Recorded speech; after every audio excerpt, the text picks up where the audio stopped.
Hi everyone, welcome back to Digital Partners. In today's video, we are going to show you how to add shortcuts to your desktop in Windows 11. Let's get started. Adding shortcuts to your desktop can help you access your favorite apps, files, or folders quickly without having to navigate through menus.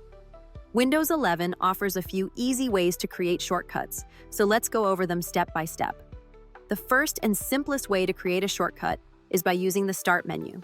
Click on the Windows button in the taskbar, then select All Apps to view the list of installed applications.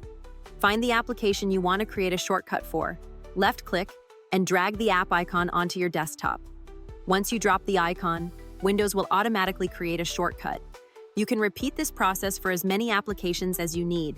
If the app you need is not available in the Start menu, or you want to create a shortcut for a specific file, you can do it manually.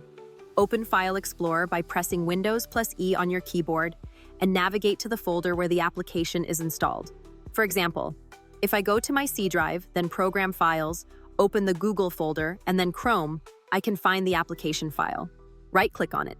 Select Show More Options if needed, then click Send to and choose Desktop, Create Shortcut.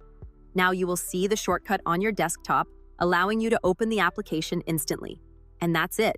Now you know how to add shortcuts to your desktop in Windows 11. We hope this tutorial was helpful. If you have any questions, feel free to drop them in the comments. Don't forget to like, subscribe, and hit the bell so you won't miss our upcoming tutorials. Thanks for watching Digital Partners, and I'll see you in the next video. Bye.